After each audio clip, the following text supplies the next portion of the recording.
तो आप सभी को नमस्ते प्रणाम। मैं आपका अपना ठाकुर प्रखर सिंह और रात के 10 बज चुके हैं और कहानी का जो सिलसिला है बदस्तूर जारी है। आपको याद होगा कि बहुत पहले मैंने कहा था कि जिस दिन मेरे 1 लाख सब्सक्राइबर पूरे हो जाएंगे, यानी जिस दिन अपना ये परिवार 1 लाख लोगों का हो जाएगा, उस दिन मैं लाइव आके आप तमाम लोगों से बातचीत करूँगा। अब 1 लाख आप लोगों के आशीर्वाद से, आप लोगों की दुआ से हो गया। तो होने के बाद अब कल भी मैंने पूछा कि कब आया जाए, तो 90% से ज़्यादा लोगों ने कहा कि लाइव आने का जो सही समय होगा और जब आप लोग फ्री होंगे, तो वो तारीख, वो वक्त उन्होंने बताया संडे का, कि संडे के दिन किसी के ऑफिस नहीं होगी, किसी को कहीं जाना नहीं होगा। तो अगर आप संडे को आएँ, और सबसे बड़ा एडवांटेज ये होगा कि किसी और की कहानी नहीं है, ज़्यादातर लोग संडे को नहीं सुनाते हैं। तो अगर संडे आएँ तो आराम से बातचीत होगी, कोई बैरियर नहीं, कोई रोक टोक नहीं। तो फिर मेरे भी जहन में आया कि अब संडे को ही शाम को 8 या 9 बजे के बीच लाइव आके आप तमाम लोगों से बातचीत, कुछ लोगों के सवाल होंगे, कुछ लोगों की कुछ शिकायतें होंगी, कुछ लोग आशीर्वाद देना चाहते हैं, कुछ लोग प्यार देना चाहते हैं। तो सभी का स्वागत है, आप तमाम लोग संडे को ज़रूर आइएगा। और जो भी मन में सवाल हो, जो भी कंप्लेन हो, जो भी मुझसे शिकायत या फिर कोई भी बात मेरी बुरी लगती हो, आप लोग कहना चाहते हो, आप लोग कमेंट के माध्यम से कहते हो, इस उम्मीद में कि मैं जवाब दूंगा, तो आप लोग ज़रूर लाइव में जुड़िएगा। कल तो सैटरडे है, परसों संडे है, परसों ज़रूर जुड़िएगा। और जो भी मन में, जो भी जहन में हो, उसको खुल के कहिएगा। बस इतना रहे कि शब्दों की मर्यादा बनी रहे, मेरी भी आपकी भी। बाकी बिना किसी सोच संकोच के आपका अपना प्रखर है, आपके हर सवाल, हर शिकायत के लिए हाजिर है। तो आप लोग भी अपने सवाल ज़रूर रेडी रखिएगा, कठिन से कठिन सवाल पूछिएगा, और मैं भी प्रयास करूँगा कि आप तमाम लोगों से अच्छे से बातचीत हो, काफ़ी देर तक बातचीत हो। तो संडे को ज़रूर आइएगा और प्लीज़ अपने सवाल ज़रूर पूछिएगा। अब आते हैं आज की कहानी की बात करते हैं। और आज की कहानी के बारे में अब क्या ही कहूँ। आमतौर पे कत्ल होता है, कत्ल होने के बाद एक कातिल निकलता है।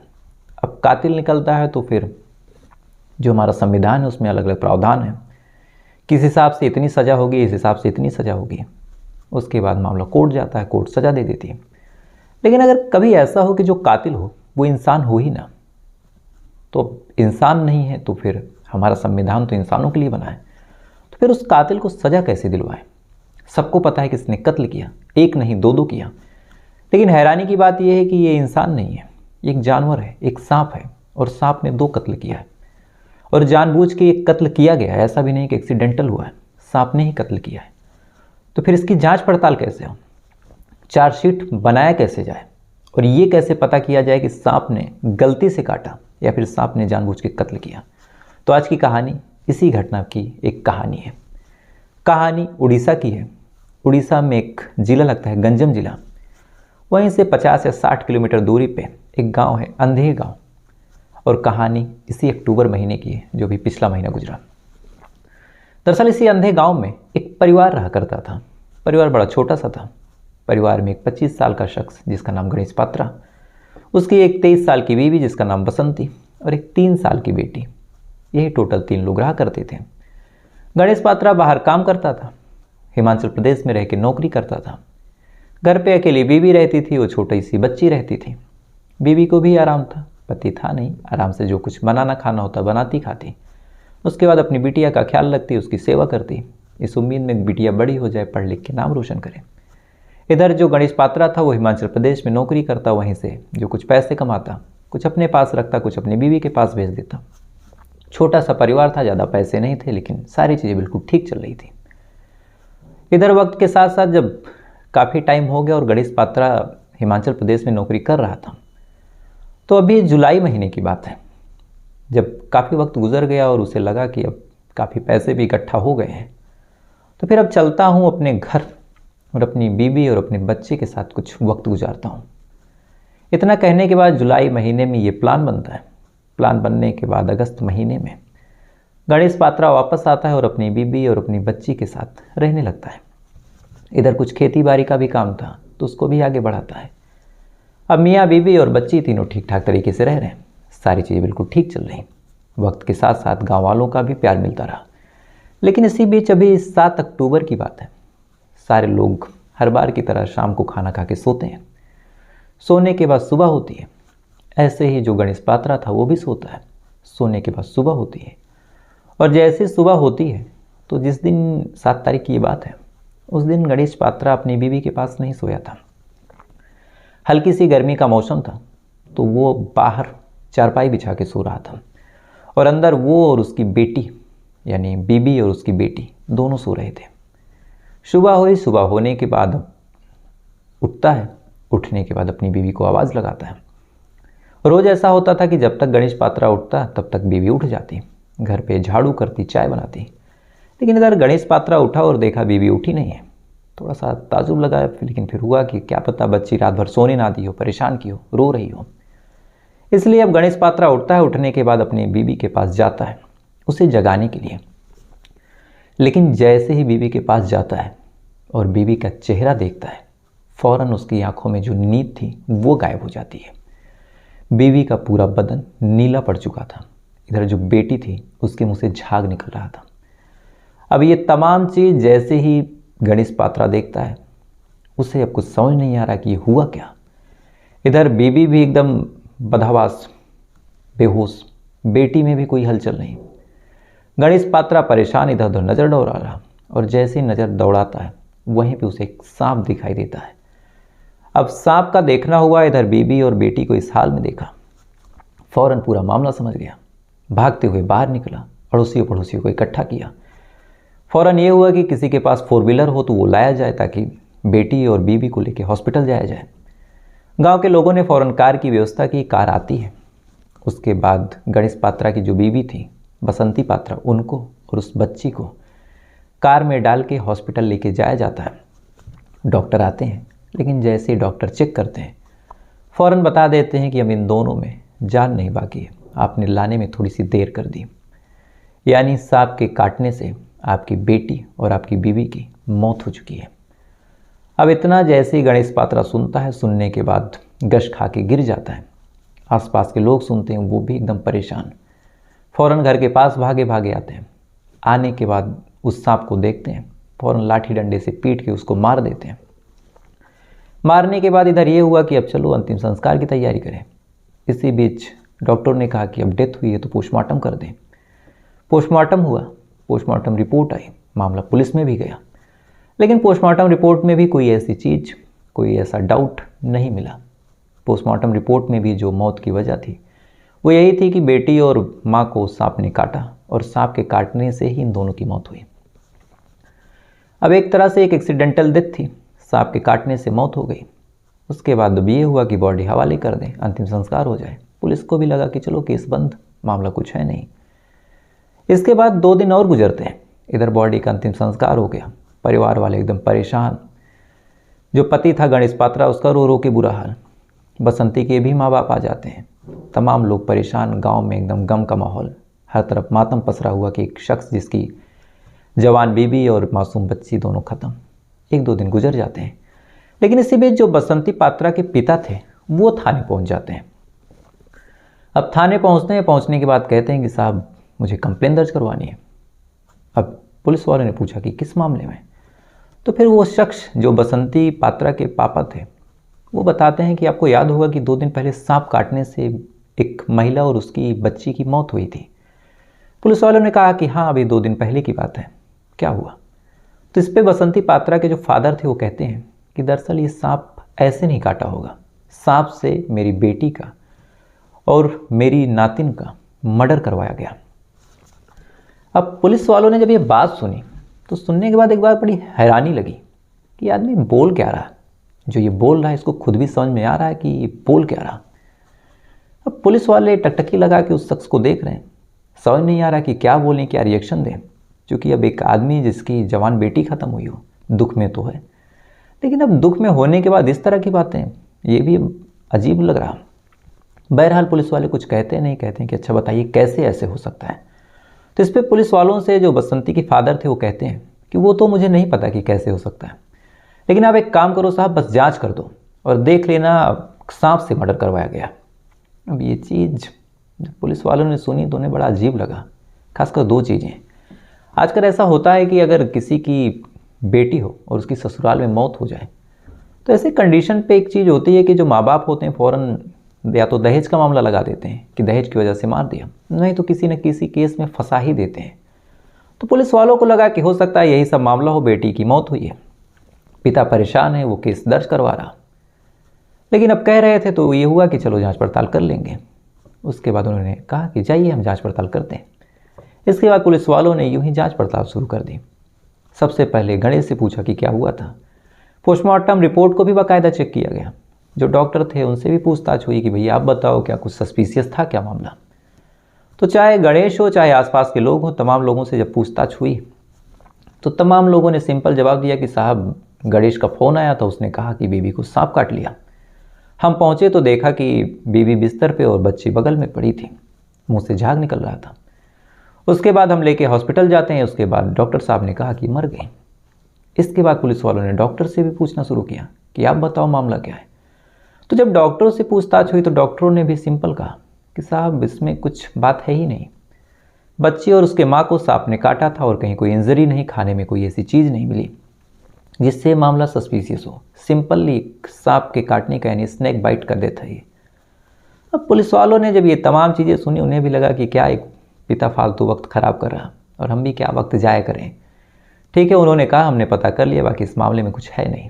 उन्होंने समझा बुझा के पिता को भी भेज दिया, खुद भी शांत हो गए।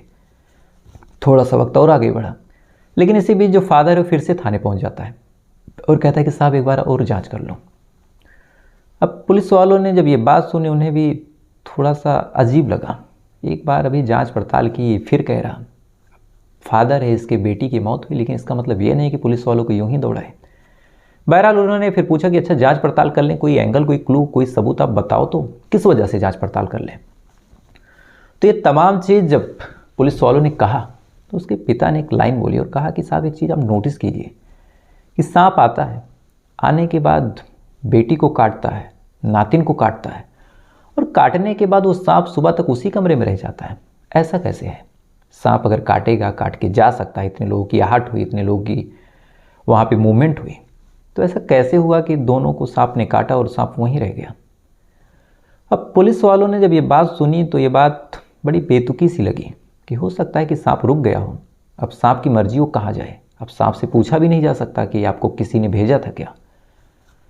बहरहाल जब पुलिस वालों ने ये बात सुनी तो उन्हें लगा कि चलो फिर से एक बार पता कर लेते हैं। उसके बाद पुलिस वालों ने फिर से इसी चीज़ को सोच के पता करना शुरू किया। सबसे पहले ये पता किया कि सांप को कब मारा गया, सांप कब आया, क्या हुआ क्या नहीं हुआ, तमाम चीज़ें पता की। तो जो तमाम चीज़ें पहले पता थी वो इस बार भी निकली। इसके बाद फिर पिता से पूछा गया कि अच्छा उसने मर्डर किया, चलिए मान लेते हैं, आपकी वजह से हम जांच पड़ताल फिर से करेंगे, लेकिन मर्डर करने का कोई मोटिव तो होना चाहिए। तो इस बारे में जब पिता से पूछा गया तो पिता ने कहा कि साहब ऐसा है कि कई महीनों से मेरी बेटी और मेरे दामाद के बीच रिलेशन अच्छे नहीं थे, झगड़े होते थे, इसी वजह से तो मुझे डाउट है कि मेरी बेटी का कत्ल हुआ है। अब पुलिस वालों ने ये बात सुनी, उन्हें लगा चलो ठीक है ये भी पता करते हैं। पुलिस वालों ने पड़ोसियों से पूछताछ की कि क्या ये जो मरने वाली महिला है बसंती, उसका उसके पति गणेश से संबंध खराब था। अब पड़ोसियों से जब पूछताछ हुई तो बड़े ही दबे कुचले स्वर में कुछ पड़ोसियों ने कहा कि हाँ संबंध खराब थे, आए दिन झगड़े होते थे, आए दिन फसाद भी होती थी और कई बार ऐसा हुआ कि इन दोनों में ऐसा लगा कि अब तलाक हो जाएगा। अब ये तमाम चीज़ जब पुलिस वालों ने सोची और सुनी तो उन्हें लगा कि काम करते हैं, गणेश से भी पूछताछ कर लेते हैं। अब पुलिस वालों ने गणेश को बुलाया और उससे पूछताछ शुरू की और कहा कि क्या आपके और आपकी बीवी के संबंध खराब थे। गणेश ने जैसे ही ये सवाल सुना उसका रिएक्शन ऐसा था मानो उसे खुद कोबरा ने काट लिया हो। अब ये चीज़ पुलिस वालों ने देखी, तब अब जाके इतनी जांच पड़ताल के बाद थोड़ा सा डाउट हुआ। उन्होंने सोचा कि ज़रूर कुछ ऐसा है जो गणेश जानता हो, लेकिन क्या और सांप से कत्ल कैसे। अब यही दो सवाल थे जो पुलिस वालों को सुलझाने थे और यहीं से पूरा केस सुलझता। पुलिस वालों ने फिर से गणेश से पूछताछ की, उसके बारे में पता किया, लेकिन यहाँ भी एक दिक्कत थी। दरअसल मरने वाला कोई और नहीं था, गणेश की बीबी और बेटी थी। तो अगर दुख उस बसंती के फादर का है तो वही दुख गणेश का भी है, चूँकि गणेश की बेटी भी मरी थी। तो एक आदमी जिसकी बीवी मरी हो, जिसकी बेटी मरी हो, उसको उठा के शक्ति से पूछताछ की नहीं जा सकती, कुछ इंसानियत दिखानी पड़ती है। तो फिर पुलिस वालों ने कहा कि काम करते हैं, पहले सबूत इकट्ठा कर लें, अगर ये दोषी मिलता है तो फिर इससे पूछताछ करेंगे। लिहाजा पुलिस वालों ने सबूत इकट्ठा करना शुरू किया। अब सांप का मामला है तो सबूत कहाँ से इकट्ठा करें। तो फिर पुलिस वालों ने सोचा कि सांप का मामला है तो उन्हीं के पास जाते हैं जिनके पास सांप मिलते हैं। लिहाजा पुलिस वालों ने आसपास के ज़िलों में जितने सपेरे थे जितने ऐसे लोग जो सांप का काम करते थे उन तमाम लोगों से पूछताछ की और सबको गणेश पात्रा की तस्वीर दिखाई और कहा कि क्या आप इसको जानते हैं। अब एक एक करके सपेरे आ रहे हैं, उनसे पूछताछ हो रही है, उनसे छानबीन की जा रही है कि क्या कोई गणेश को जानता है या नहीं जानता। वक्त के साथ साथ जांच पड़ताल बढ़ रही। और अभी इसी नवंबर महीने की बात है, पूरी घटना के 1 महीने गुजरने के बाद एक सपेरा मिलता है और मिलने के बाद कहता है कि हाँ साहब। जब उसको तस्वीर दिखाई गई वो फ़ौरन पहचानता और कहता है कि हाँ साहब, इस शख्स को तो मैं जानता हूँ। ये अक्टूबर महीने में मुझसे कोबरा खरीद के गया था और मुझसे कहा था कि कोबरा का जहर मत निकालना, एक ऐसा कोबरा देना जिसको तुमने पाला हो, उसका जहर भी ना निकाला, और मुझे कुछ अनुष्ठान करना है। अब अनुष्ठान के नाम पे मैंने उसे सांप बेच दिया। उसके बाद क्या हुआ मुझे नहीं पता। अब ये तमाम चीज़ जब पुलिस वालों ने सुनी तब उन्हें लग गया कि ये कत्ल सांप ने किया है, यानी ये एक्सीडेंटल डेथ नहीं, ये मर्डर है। अब जाके पुलिस वालों ने गणेश को उठाना शुरू किया, उसको थाने लाते हैं, उससे पूछताछ करते हैं। और अभी ये 2 दिन पहले की, और कायदे से कहें तो 1 दिन पहले की बात है। अब जब 1-1.5 महीने बाद गणेश को उठाया गया और उससे पूछताछ हुई तो फिर पूछताछ में उसने कहा कि हाँ, सांप ने कत्ल किया था और ये कत्ल सांप से मैंने करवाया था। अब इकबाल जुर्म हुआ तो सबसे बड़ा सवाल कि क्यों और कैसे। तो ये 2 सवाल जब पूछे गए तो गणेश ने कहा कि साहब, दरअसल मैं जब बाहर काम करता था तो उस दौरान कई बार मैंने अपनी बीवी को फ़ोन किया। फ़ोन करने के दौरान कई बार ऐसा हुआ कि उसका फ़ोन बिजी गया, वेटिंग गया, और जब लगातार इसका फ़ोन वेटिंग जाने लगा तो मुझे लगा कि दाल में कुछ काला है। इसी वजह से फिर मैं घर आ गया। घर आने के बाद भी अक्सर मैं जब कभी बाहर जाता, बाहर से फ़ोन करता कि क्या कुछ लाना है, क्या कुछ खाना है, तो उस टाइम भी मेरी बीवी का फ़ोन बिजी रहता। इस वजह से अब मुझे पूरा यकीन हो गया था कि मेरी बीवी का किसी से संबंध है। फिर मैंने जांच पड़ताल शुरू की। कई बार मैंने रंगे हाथ पकड़ा, मैंने अपनी बीवी को समझाया, लेकिन जब मेरी बीवी नहीं मान रही थी और साथ ही अपना गुनाह भी नहीं मान रही थी कि उसने गलत किया है, वो चीट कर रही, तब मुझे लगा कि अब इसको निपटा दें। लेकिन अब दूसरा सवाल ये था कि बेटी को क्यों मारा। तो इसके बारे में उसने कहा कि मुझे ये भी डाउट था कि ये बेटी मेरी नहीं है। अब इनके दहन में ये आ गया कि बेटी को भी मारना है, माँ को भी मारना है। लेकिन एक तीसरा सबसे इंपॉर्टेंट पॉइंट था कि जेल भी नहीं जाना है, तो फिर कैसे। तो फिर उसने सोचा कि अगर कत्ल मैं ना करूं और कोई जानवर कर दे तो जानवर से कत्ल का क्या सज़ा, क्या इल्ज़ाम। तो इसके लिए फिर उसने अलग अलग तरीके सोचे, अलग अलग हथकंडे अपनाए, और अंत में फिर इसके जहन में आया कि ये कत्ल मैं एक सांप से करवाऊंगा।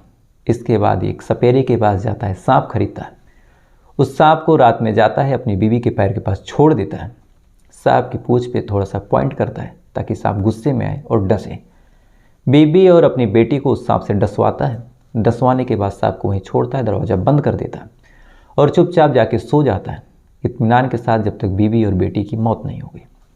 जब उसे लग गया कि बीबी और बेटी की मौत हो गई तो फिर वापस आता है, पूरा हल्ला गुल्ला मचाता है, फिर से वही नाटक करता है और लोगों के सामने प्रूफ कर देता है कि सांप काटने की वजह से ही बीबी और बेटी की मौत हुई, चूँकि मौका वारदात पे सांप मिला भी था और घर उसने इस हिसाब से बंद किया था कि सांप भाग ही ना पाता।